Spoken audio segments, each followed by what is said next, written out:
সৃষ্টিকর্তা, ভালোবাসা এবং ধর্মের পর পৃথিবীর সবচেয়ে মধুর শব্দটি হচ্ছে শুল্ক, এমনটাই মনে করেন মার্কিন প্রেসিডেন্ট ডোনাল্ড ট্রাম্প। ৩ সপ্তাহের শাসনামলে শুল্ক আরোপের প্রতি তার ভালোবাসা প্রমাণও করেছেন। কারণে অকারণে বেপরোয়াভাবে শুল্ক আরোপের হুঁশিয়ারি ছুড়ে দিয়েছেন বিভিন্ন দেশের দিকে, আবার হুমকি দেওয়ার কয়েকদিনের মাথায় পরিকল্পনা বাতিলও করেছেন।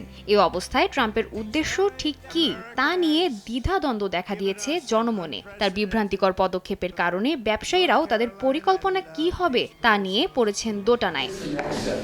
ট্রাম্পের মতে তার শুল্ক আরোপের পেছনে ৩টি উদ্দেশ্য রয়েছে: রাজস্ব বৃদ্ধি, বাণিজ্যে ভারসাম্য আনা এবং প্রতিদ্বন্দ্বী দেশগুলোকে নিয়ন্ত্রণে আনা। এক হিসেবে শুল্ক আরোপের মধ্য দিয়ে ৩টি লক্ষ্যই অর্জন করা সম্ভব। তবে বিশ্লেষকরা বলছেন ৩টি উদ্দেশ্য এতটাই অসঙ্গতিপূর্ণ যে তাদের কখনোই একসঙ্গে অর্জন করা সম্ভব নয়। বরঞ্চ এতে আলোচনার টেবিলে তো বিড়ম্বনা দেখা দেবেই, ব্যবসায়িক পরিকল্পনাও অসম্ভব হয়ে পড়বে। অর্ধেক পাউডারে দ্বিগুণ উজ্জ্বলতা। নতুন রিন অ্যাডভান্সড অর্ধেক পাউডারে দ্বিগুণ উজ্জ্বলতা।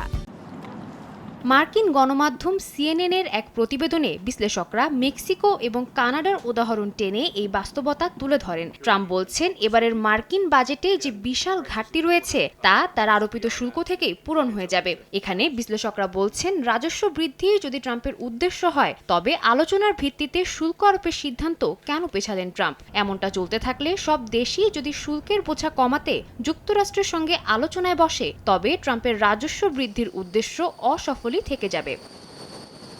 রাজস্ব বৃদ্ধি সম্ভব না হলেও কূটনৈতিক আলাপ আলোচনায় বেশ কার্যকর প্রমাণিত হচ্ছে শুল্ক আরোপ, যদিও তার বেপরোয়া শুল্ক আরোপে ক্ষুব্ধ ব্যবসায়ীরা। অর্থনীতিবিদরা বলছেন এতে যুক্তরাষ্ট্রে আবারও বেড়ে যাবে মূল্যস্ফীতি। এমনকি মার্কিন প্রশাসনের তোষামদের জন্য পরিচিত গণমাধ্যম ওয়াল স্ট্রিট জার্নালও ট্রাম্পের শুল্ক আরোপের পরিকল্পনাকে ইতিহাসের সবচেয়ে ভিত্তিহীন বাণিজ্য যুদ্ধ বলে আখ্যা দিয়েছেন।